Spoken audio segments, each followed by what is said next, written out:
Okay, so we'll start with question 16. A box containing n molecules of a perfect gas at temperature T1 and pressure P1. The number of molecules in the box is doubled, keeping the total kinetic energy of the gas same as before. If the new pressure is P2, temperature T2, then मैंने आपको कल ही बताया था, we discussed this in last lecture that E is 3 by 2 nkt, where n are number of molecules and r number of molecules. Okay, then of course you need to know, in the initial case E1 is equal to 3 by 2 n1 k T1. In the final case E2 is 3 by 2 n2 k T2. आपको final pressure और final temperature का information पूछा है. Then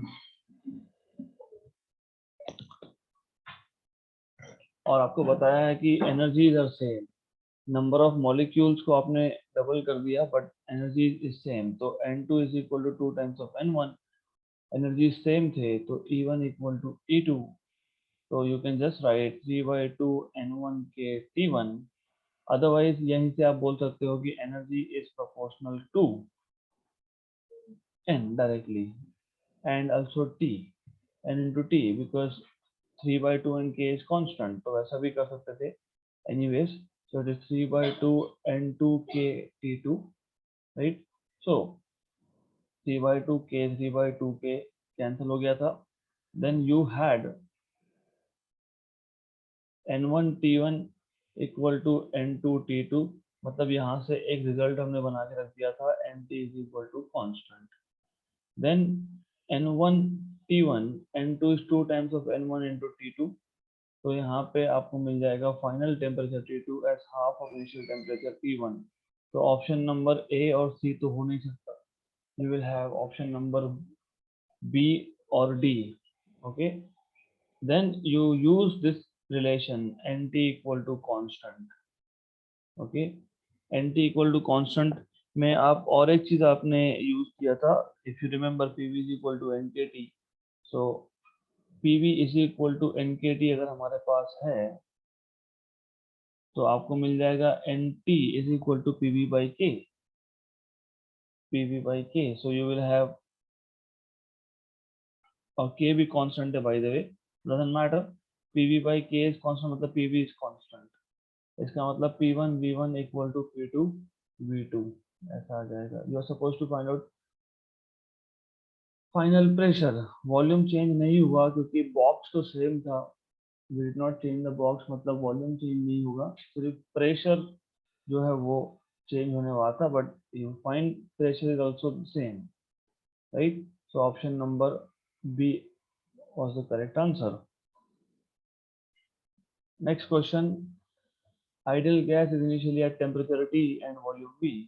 Its volume is increased by delta V due to an increase in temperature delta T, pressure remaining constant. The quantity delta, एक quantity define कर दिया हमने delta, which is delta V by V delta T. How it varies with temperature T. तो कल ही आपको मैंने बताया था PV is equal to RT. तो P of course you need to know, यहाँ पे आपको क्या बोला है, प्रेशर रिमेनिंग कांस्टेंट. तो P delta V plus V delta P is equal to R delta T. Delta P is 0 क्योंकि P constant है. So P is constant which means delta P is 0. Therefore you have P delta V equal to R delta T. But PV equal to RT से you can have P is equal to RT by V. So you will write down RT by V over here. Delta V equal to R delta T. R cancel. Okay, आपको बोला है delta V by V delta T.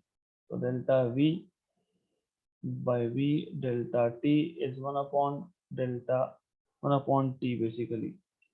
1 upon T. This is delta. So delta is 1 upon T. मतलब delta is related to T as T raised to -1. एक ही graph है जहाँ पे आपको minus power का फॉर्म दिखता है, बाकी सब ये तो कांस्टेंट है, this means delta doesn't change with time, right? So delta is fixed value, this is linearly increasing, this is increasing, तो तीनों तो हो नहीं सकते।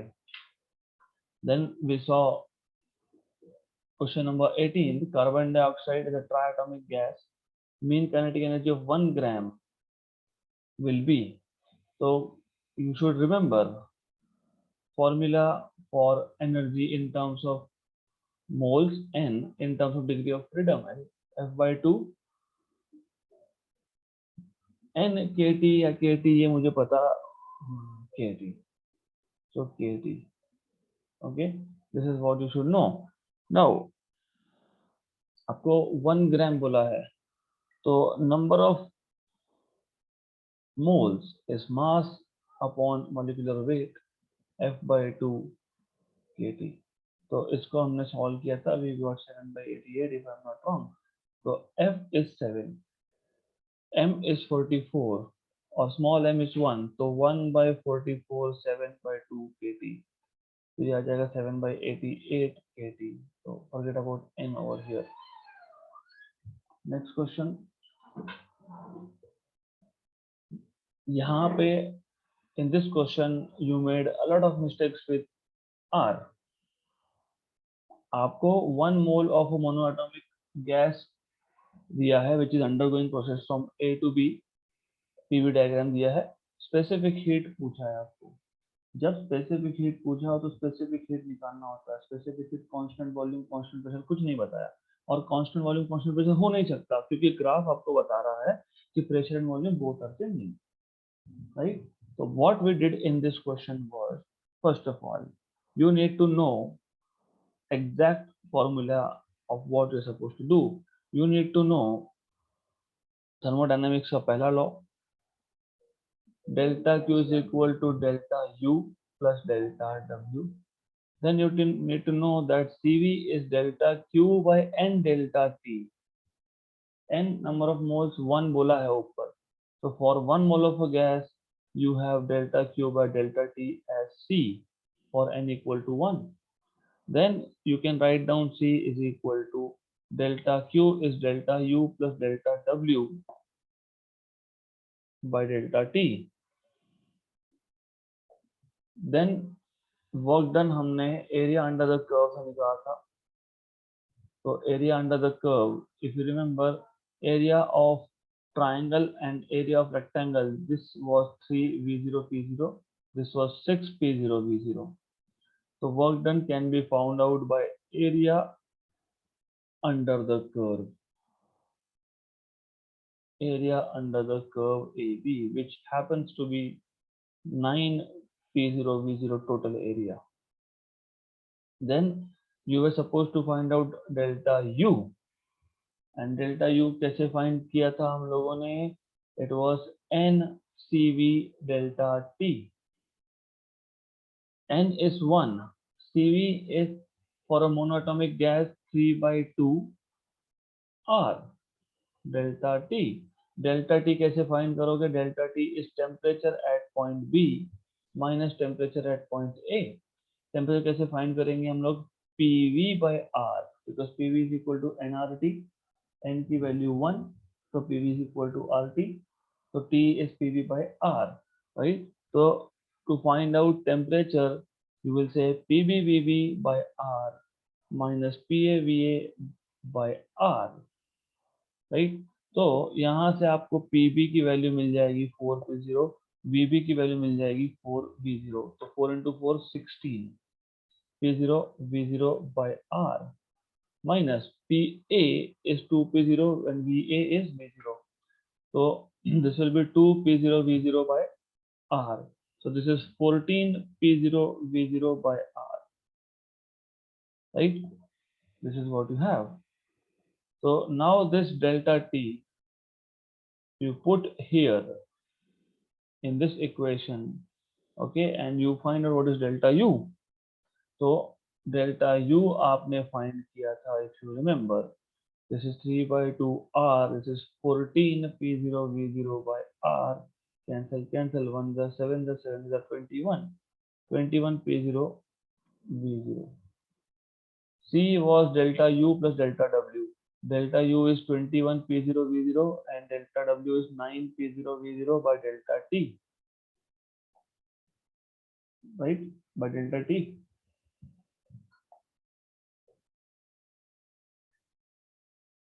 By delta T. By delta T. Delta T is 14 P0 V0 by R.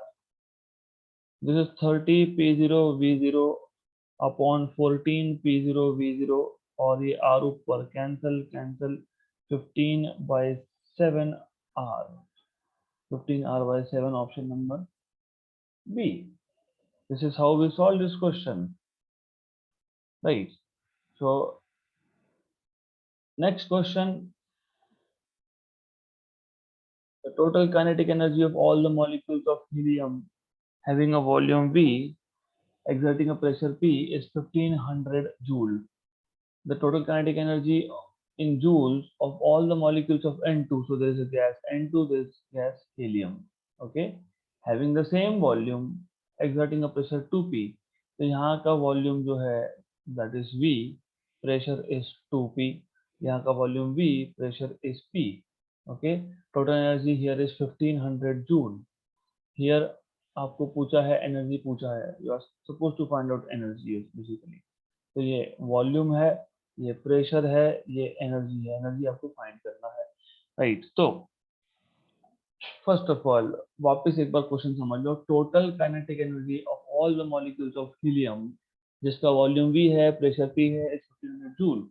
If I have N2 gas which is a diatomic gas, उस case में अगर volume V है, प्रेशर 2P है, तो एनर्जी कितना होगा आपको ये पूछा है। You have to start off with, if you remember, PV is equal to nRT for both cases. तो for both cases मतलब यहाँ पे N2 के लिए P is 2P, V is V, इसको मैं बोलता हूँ N1, let us say, okay, RT. This is P, this is V, this is, let us say, N2 RT. Do you have any information about temperature? Same है, different है, नहीं है? तो इन दोनों को डिवाइड कर दो, इन दो इक्वेशन को डिवाइड करोगे तो you will get 2P V by P V is equal to N1 by N2, क्योंकि RT भी कैंसल आउट हो जाएगा, तो cancel out cancel out cancel out cancel out. तो N1 is 2 times of N2, मतलब number of molecules of nitrogen is 2 times of helium. तो this was the first step that you need to know, क्योंकि इसके बिना तो आप solve कर नहीं पाओगे। क्यों नहीं कर पाएंगे? बिकॉज एनर्जी का equation you already know, energy का इक्वेशन 3/2 NKT होता है। तो ये अब हीलियम गैस के लिए 1500 है, 3/2, ओके, N N इसको हमने क्या बोला है, N2 हीलियम के लिए KT, राइट। नाउ अब ये याद रखना कि ये 3/2 this is for monoatomic gas and 5/2 is for diatomic gas. तो ये जो एनर्जी का इक्वेशन है ये हीलियम का है और N2 इज डायटोमिक, तो इसके लिए एनर्जी इक्वेशन आएगा 5/2 NKT। इसको N1, इसको N2 बोल देते हैं, डजंट मैटर, राइट। आपको पूछा है what is the energy E1, मतलब नाइट्रोजन का एनर्जी कितना होगा, ओके। तो of course you know this is 5/2, N1 is 2 times of N2 KT। दोनों को डिवाइड कर दो, हो गया क्वेश्चन सॉल्व। तो you have to divide these two, तो E1 by E2 this is equal to 5/2 2N2 KT upon 3/2 N2 KT। 2 2 गया, okay, N2 KT N2 KT गया, तो E1 will be 5, मतलब 10/3 times of E2, 10/3 times of E2, E2 1500 है, 1 जा 5, 5000, मैंने कल ही बताया था कि डायरेक्टली 5000 आता है इसका answer. This is how you're supposed to solve. Does shortcut exist? Yes, they do exist. कैसे? Think of it. एनर्जी का इक्वेशन याद होगा तो शॉर्टकट भी पता होंगे. Next question, an ideal gas gamma with 1.5 3/2 मतलब मोनोटॉमिक गैस की बात हो रही है, is expanded adiabatically. Adiabatic expansion की बात हो रही है यहाँ पे. How many times has the gas to be expanded to reduce the RMS velocity of molecules 2 times? To reduce मतलब final RMS velocity should be initial by 2, and you know that VRMS is proportional to under root of T. तो आपको यहाँ से you have this relation, you can say V square is proportional to T. So you can say T2 by T1 is V2 by V1 का square, but V2 by V1 is 1 by 2, 1 by 2 का square. मतलब T2 is equal to T1 by 4. क्यों किया हमने ऐसा? हमने ऐसा इसलिए किया because they are asking you how many times the gas has to be expanded. मतलब they are asking you information about volume. Final temperature मिल गया, क्योंकि आपको पता है एडियाबैटिक एक्सपेंशन के लिए PV रेज टू गामा एक इक्वेशन होता है, right. Other is the one which relates, if I am not wrong, temperature and volume. PV raise to gamma -1 equal to constant. तो यहाँ पे वॉल्यूम का इंफॉर्मेशन पूछा है, टेम्परेचर का हमको पता है, तो वी विल यूज दिस. मतलब हम यहाँ पे बोलेंगे T1 V1 raised to gamma -1 equal to T2 V2 raised to gamma -1. Okay, then so V2 by V1 whole raised to gamma -1 कुछ नहीं है, सिर्फ ये इसको यहाँ पे शिफ्ट कर दिया, डिवाइड हो गया, तो ये आ जाएगा T1 by T2, और T1 by T2 यहाँ से 4 है ही हमारे पास, this is 4, right? So this is equal to 4. अब V2 by V1 raised to gamma -1. Gamma -1 is 1.5 minus 1, that is equal to 4. So this is V2 by V1. 1.5 minus 1 is 0.5. 0.5 is half. Half. Right? Taking square on both sides. Not 2. Taking square on both sides. So V2 by V1 is equal to 4 square. मतलब 16. तो 16 times expand करना पड़ेगा. Right? So once you know formulas, once you know the concept, फटाफट question solve होते हैं. Next question.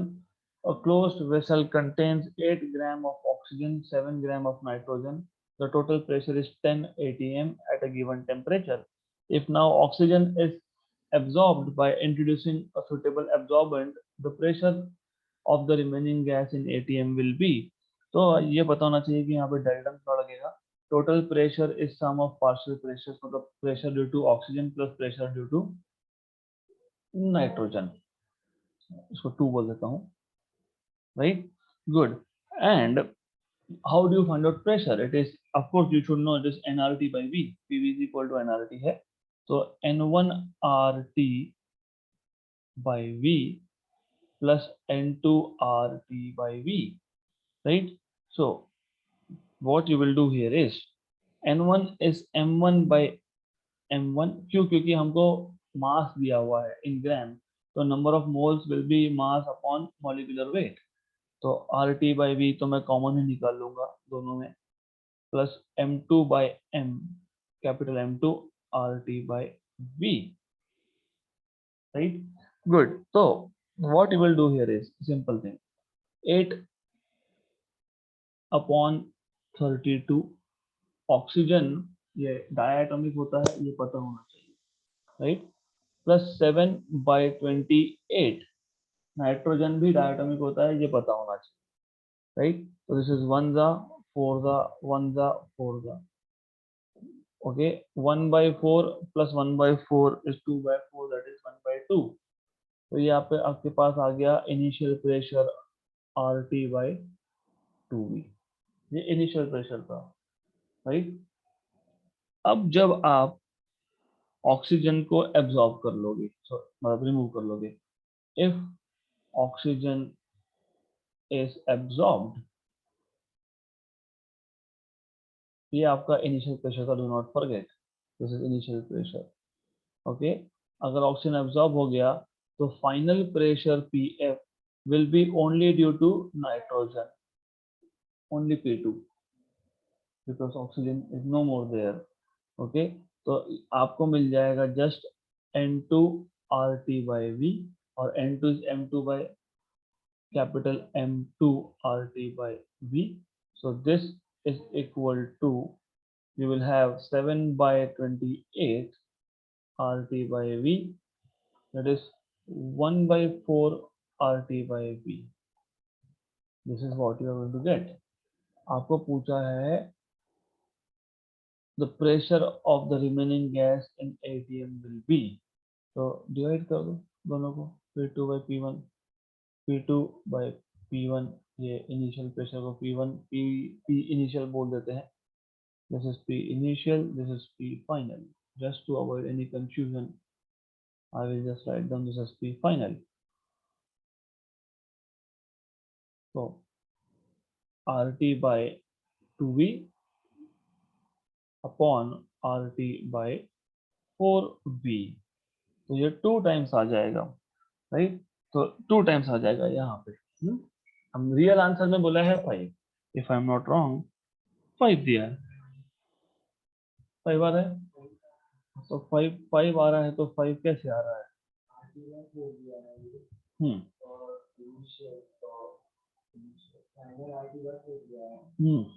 Initial क्या है? RT by 2 है, देन ये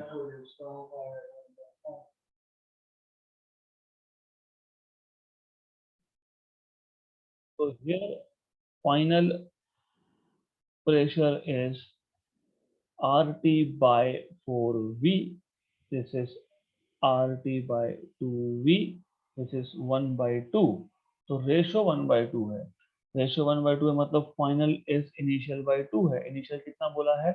10, राइट। तो 10 by 2 is 5, तो 5 आएगा। तो ratio of final to initial pressure is half, तो this is equal to initial by 2, 10 by 2, that is 5 atm, है क्या? ऑप्शन नंबर डी में है। Next question, certain amount of an ideal gas are contained in a closed vessel. The vessel is moving with a constant velocity v.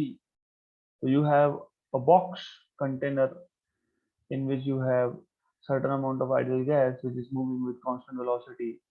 The molecular mass of the gas is capital M.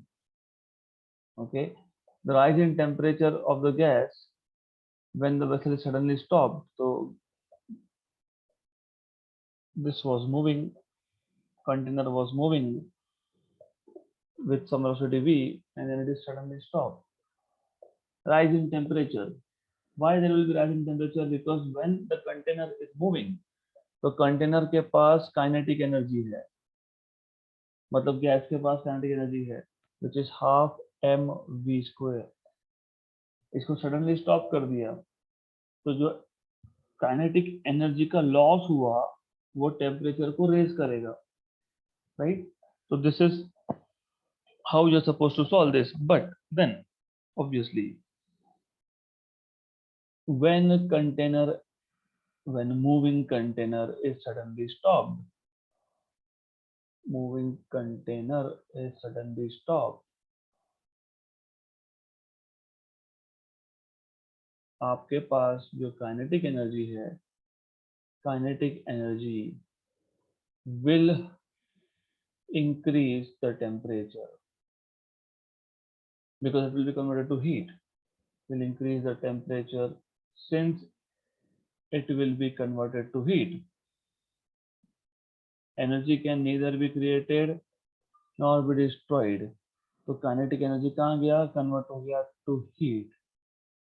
तो kinetic energy of the moving vessel, मतलब of the moving gas, equal to heat. Yes, आगे यहीं तो problem होता है। N C V delta T, Q C V delta T because volume is constant. यहाँ पे piston है क्या? नहीं। राइट, तो half M V square, half mv square equal to n is mass upon molecular mass, molecular weight। cv r upon gamma minus 1, अगर आपको याद होगा तो, इनको याद नहीं है ये, cp equal to cv plus r, ये याद है? याद है, good.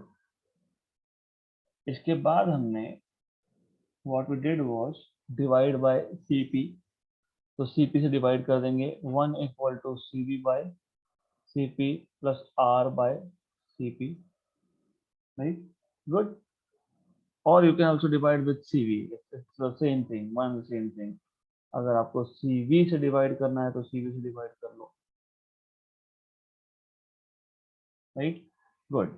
CP by CV is gamma 1 plus R by CV, तो gamma minus 1 equal to R by CV, तो CV is equal to R by gamma minus 1, तो वही मैंने यहाँ पे लिखा है डायरेक्टली CV की जगह पे। Okay, good. Delta T, delta T, the rise in temperature, this is what they're asking you, they're asking you to find out this। cancel cancel, तो क्या है ये? it is simple task now, so you will have mv square upon 2 mv square gamma minus 1 upon 2 times of r, this is what you will get। increase in temperature is this mv square gamma minus 1 upon 2r, option number B। That's it, हो गया। Increase in temperature is this। Next question, two identical glass bulbs are interconnected by thin glass tube। A gas is filled in these bulbs at normal temperature pressure। If one bulb is placed in ice, another is placed in hot bath, then the pressure of the gas becomes 1.5 times the temperature of hot bath is।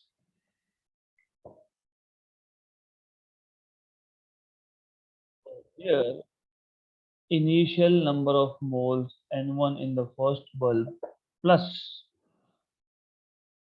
N2 in the second bulb is equal to N1 dash plus N2 dash, right?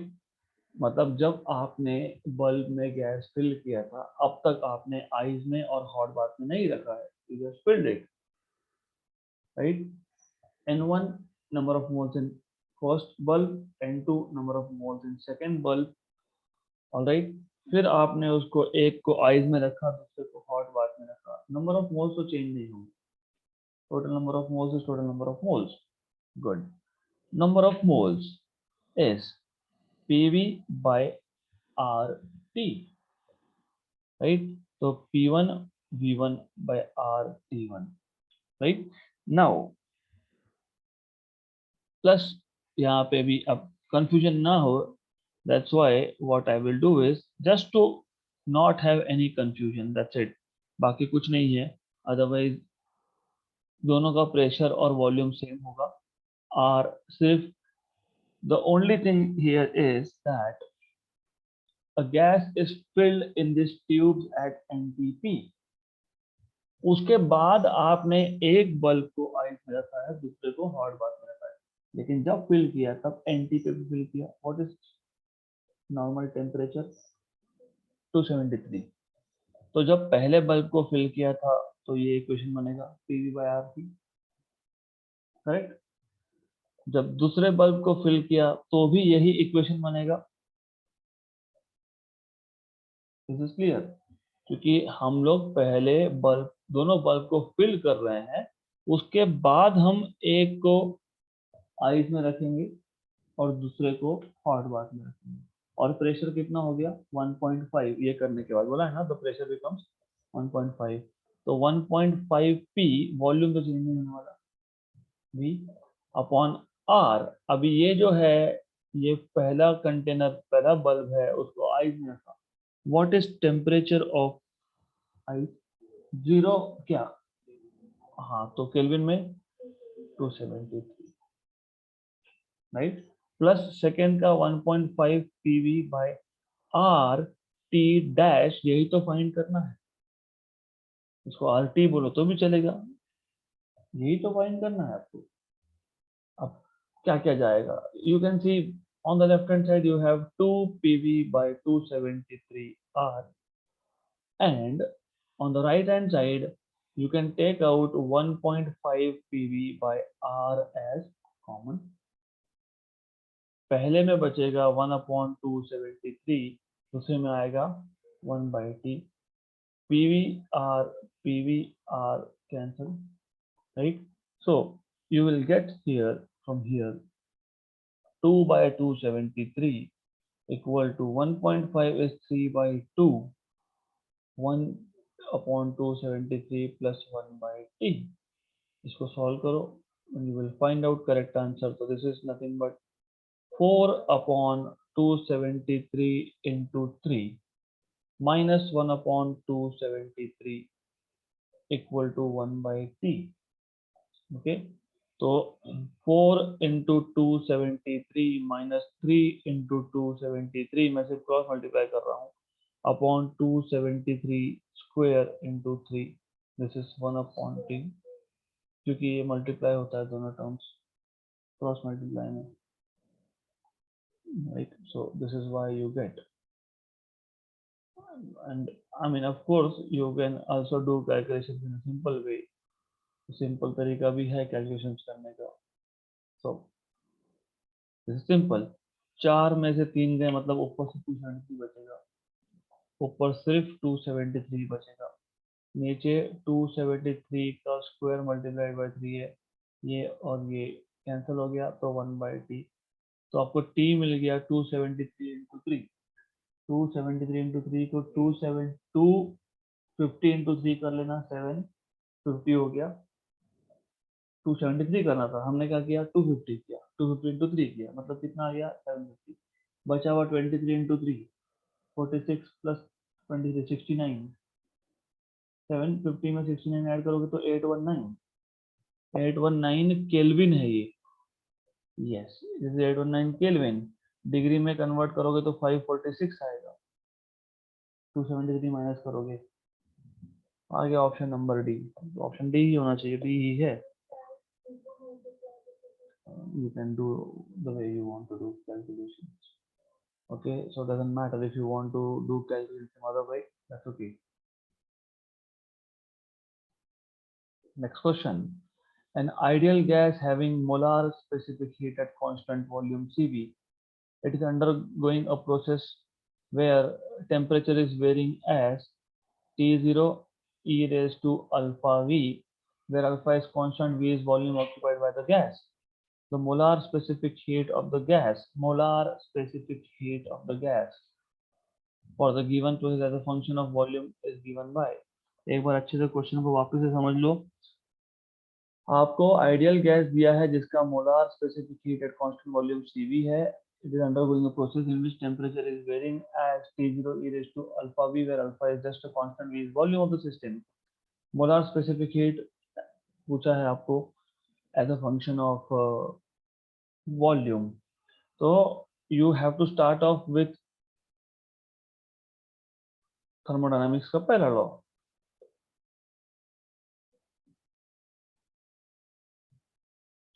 Right, अब ऐसा क्यों किया? क्योंकि पता है आपको delta Q is N C delta T, ये आएगा N C V delta T, work done is P delta V, right. Good, this is important, and this is nc delta t equal to ncv delta t plus is pv is equal to nRT। तो P is equal to nRT by V, nRT by V delta V। अब यहाँ से आप n तो पहले हटा ही दो, because once n disappears you will have C delta T CV delta T plus RT by V delta V. But as you know, temperature T is T0 e raised to alpha V. If I take derivative of temperature delta T by delta V, it is equal to T0 constant है, E0 alpha V का derivative E0 e raised to alpha V का derivative e raised to alpha V into derivative of alpha V, और alpha V का derivative को पता होता है alpha, just alpha. So this is only alpha, this is derivative. So therefore delta T is equal to alpha T0 e raised to alpha V delta V. मैं directly बता सकता था यहाँ से कंप्लीट डेरिवेटिव बोल के, delta T is equal to alpha T0 e raised to alpha V delta V, लेकिन complete derivative पता नहीं होता हमको. Most of you, what is complete derivative? You don't know. So you have to work. You have to say, okay, let's take derivative on both sides with respect to volume. तो ऐसा कर लो. So you have delta T. अभी एक काम करना, ये equation लो, इसमें delta T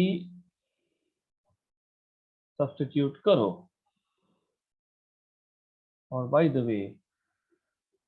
वे ये आपका टी था. ओके, तो this is alpha T delta V. Okay, तो C delta T, what is delta T? Alpha T delta V. C V alpha T delta V plus R P by V delta V. Delta V गया. Okay, T T T गया, तो आपको मिलेगा यहाँ पे alpha C equal to alpha C V plus R by V delta V तो गया. Correct. Good. Now divide by alpha, तो C is equal to C V plus R upon alpha we.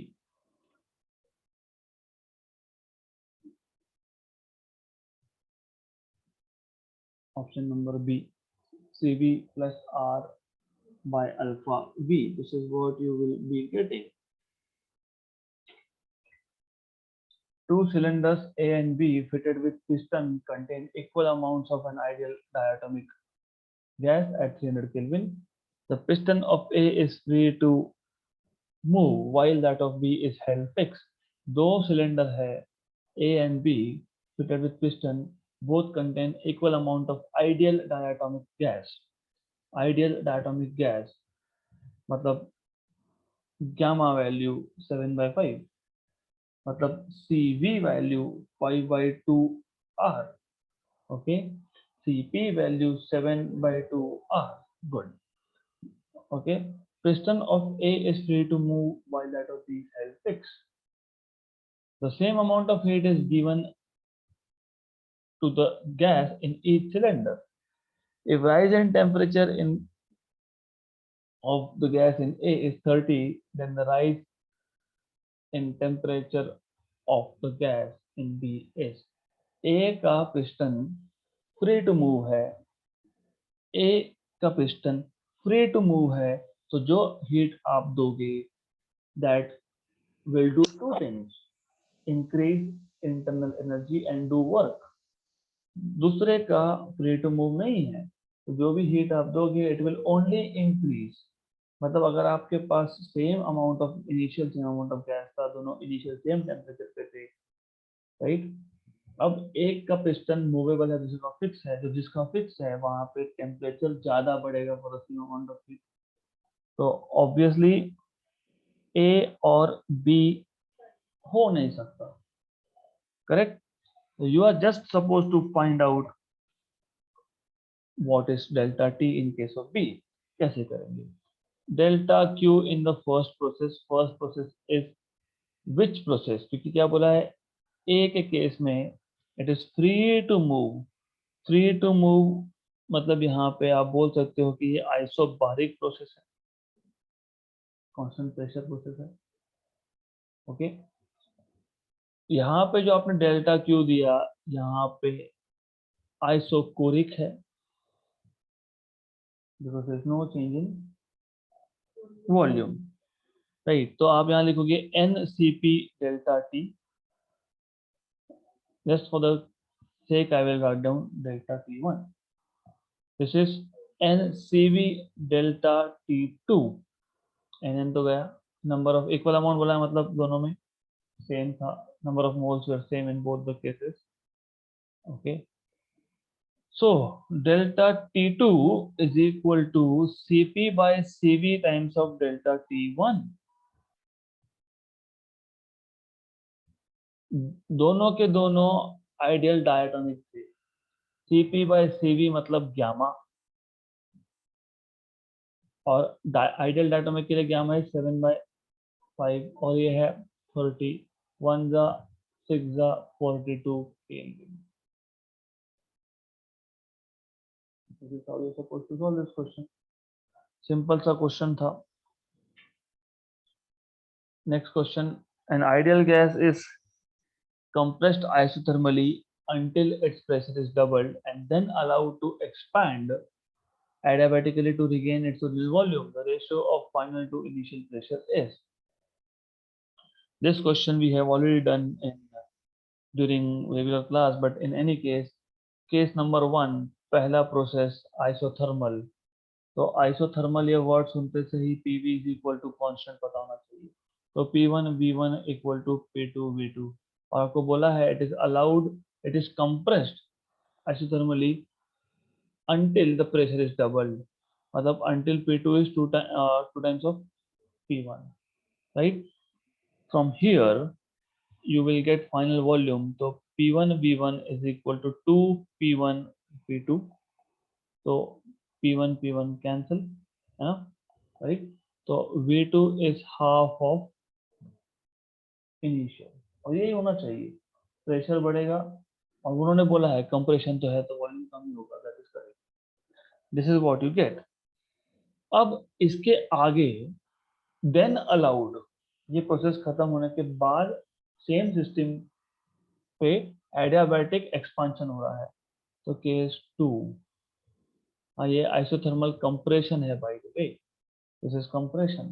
Case 2 is adiabatic expansion, the system is expanding now।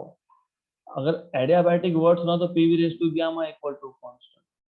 अब मैं सिर्फ यहाँ पे बोलूंगा P1 dash V1 dash dash represent that we are not talking about earlier process, दूसरा process है, equal to P2 dash V2 dash raise to gamma.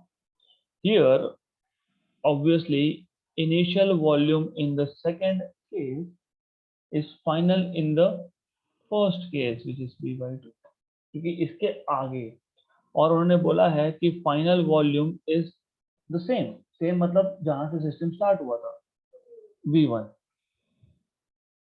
V1, correct. Question में वैसा दिया है आपको, और आपका पूछा है ratio of final to initial pressure. You are suppose to find out final pressure and then take ratio with respect to initial pressure। Okay, तो यहाँ पे आप P1 dash V1 dash raise to gamma, P2 dash V2 dash raise to gamma. अब problem ये है कि P1 dash क्या लोगे, कहाँ आइसोथर्मल प्रोसेस खत्म हुआ, उसके बाद एडियाबैटिक चालू हुआ, हाँ यस, तो यहाँ पे initial pressure for adiabatic is final pressure of isothermal, that is 2 times of P1, right? So now in this equation you put P1 dash as P2 which is 2 times of P1, V1 dash raised to gamma मतलब V1 by 2 raised to gamma equal to P2 dash, ये तो हमको पता नहीं, V2 dash is again initial V1 raised to gamma। Okay, good। हमें क्या पूछा है, हमें पूछा है P2 dash by P1, ratio of final pressure to that of initial. तो सबसे पहले 2P1 V1 raise to gamma upon 2 raise to gamma P2 dash V1 raise to gamma, इसको सबसे पहले कैंसल आउट करो।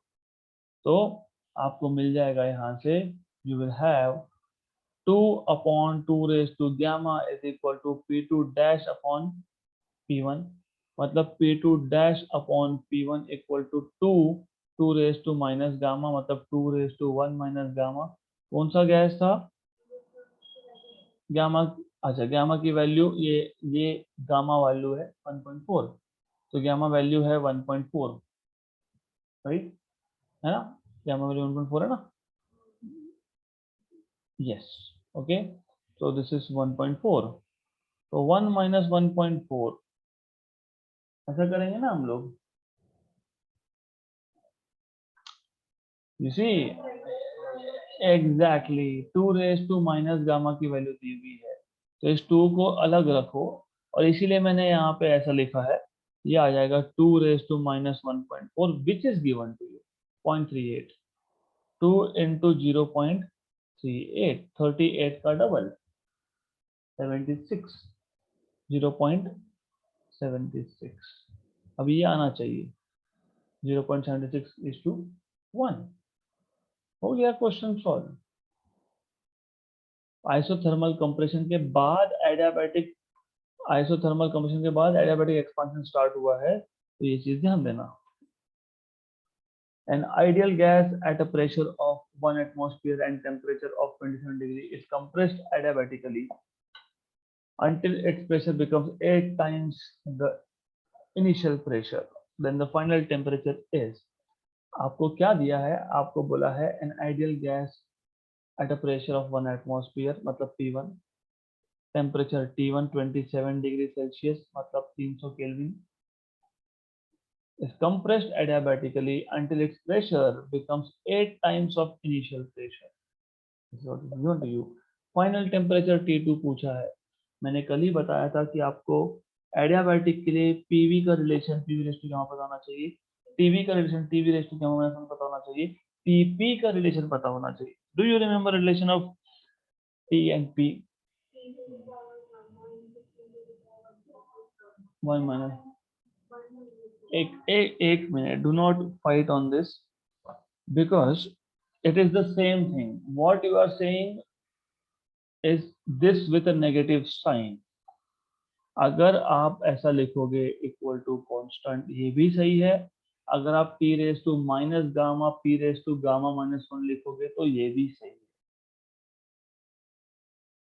It is the same thing, one and the same thing. अगर आपको ये दोनों ही याद नहीं है तो भी सही, because obviously you remember pv raise to gamma equal to constant, ये भी चलेगा। आपको क्या चाहिए, टी और पी कर दीजिए, okay. pv is equal to nRT, v is equal to nRT by p, put it there, so p nRT by p raised to gamma is a constant, so p n raised to gamma r raised to gamma t raised to gamma upon p raised to gamma equal to constant, correct, good. अब ये आ जाएगा आपका p और नीचे का p raise to gamma ऊपर आके माइनस और t रेस टू गामा और constant upon n raise to gamma r raise to gamma. n constant है, constant raise to constant is a constant, r constant है, constant raise to constant is a constant, तो नीचे एक constant है और ऊपर एक कांस्टेंट है, constant upon constant is another constant, good.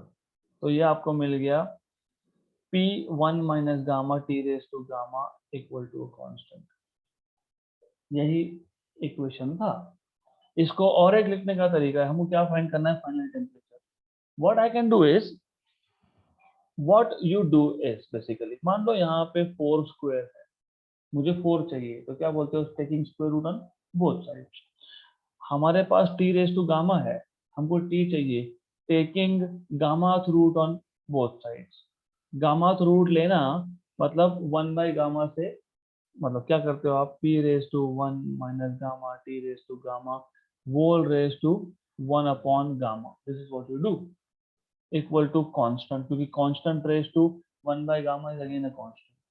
तो आप इसको ऐसा लिख सकते हो, p इक्वल टू कांस्टेंट। इसका मतलब आप लिख सकते हो p1 1 minus gamma by gamma, t1 equal to p2 1 minus gamma by gamma, t2 हमको t2 में इंटरेस्ट था, तो t2 is p1 by p2 1 minus gamma by gamma times of t1। तो p1 by p2 is 1 bye 8, तो ये 1 bye 8, और gamma की value आपको पता होगी 3/2 दिया है, 1 माइनस 3/2 अपॉन 3/2 300 केल्विन, तो 1/8, ये आपका आ गया 1 minus 3/2 is -1/2, -1/2 upon 3/2, cancel cancel into 300, okay, this is equal to 1 upon 8 raise to -1/3 into 300, 8 raise to -1/3 ऊपर जाके 8 रेज टू +1/3 इंटू 300, 8 का cube root 2, 2 into 300 is 600 kelvin, 600 kelvin मतलब कितना डिग्री सेल्सियस,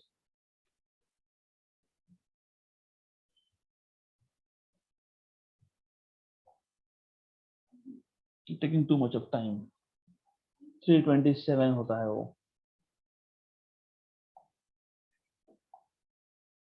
327 डिग्री सेल्सियस होता है वो, right, good. Next question, a vessel has 6 gram of oxygen at pressure P and temperature 400 Kelvin. A small hole is made in it so that oxygen leaks out. How much oxygen leaks out if the final pressure is P by 2 and temperature is 300 Kelvin? आपके पास एक vessel है that has 6 gram of oxygen at pressure P and temperature 400. Small hole is made in it so that some amount of oxygen is leaking out. How much oxygen leaks out if final pressure is P by 2, temperature is 300 Kelvin?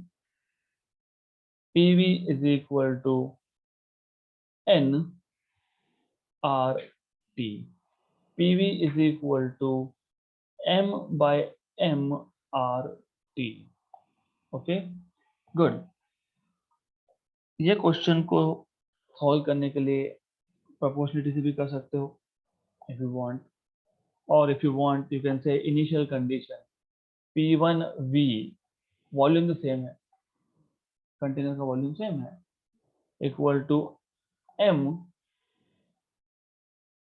Bye M, M1 to M1, क्योंकि पहले 6 ग्राम था, leak करने के बाद थोड़ा सा कम हो जाएगा, तो R T1, right, P2V is equal to M2 by M R T2, दोनों को डिवाइड कर दो, P1V upon P2V is equal to M1 R T1 upon M upon M2 by M R T2, M R V गया, तो P1 by P2 is equal to M1 T1 upon M2 T2, और आपको बोला है final pressure is initial by 2, तो P1 by P2 ये 2 है, आपको पता है दिस इज 2, M1 6 ग्राम है ये पता है, इनिशियल टेम्परेचर 400 है ये पता है, M2 पूछा है आपको, ओके, M2 पूछा है, हाउ मच लीक्स आउट है, अच्छे से पढ़ लेना, हाउ मच रिमेनिंग नहीं पूछा है, तो पहले रिमेनिंग कितना है वो निकालो, okay, so this is 300 kelvin, cancel cancel, one जा टू जा, ये कैंसल, तो M2 इज 4 ग्राम, तो 4 ग्राम इज रिमेनिंग, मतलब लीक आउट कितना हुआ 2 gram, right, so this is remaining amount, so M2 is 4 gram, therefore mass of oxygen that leaked out is initial minus the remaining, that is 6 gram minus 4 gram, that is 2 gram. 2 gram leak out हो गया. Good. So this is how we were supposed to solve this question. Okay. All right. So we are done with KTG. I will take some questions because KTG and thermodynamics, they are related, and I don't keep these two chapters separate. So I want to take few more questions on KTG plus thermo. Mostly questions will come from thermodynamics. Carnot engine होगा, electric heater होगा, refrigerator होगा, right. और उसके बाद because I saw that you don't remember equations of work done, तो हर एक process में work done कैसे निकालते हैं मैंने वही क्वेश्चन बना के डाल दिया. Okay. For example, work done in isothermal process 2.303 nRT log of V2 by V1, right? So these questions I will be taking in the evening session. Okay.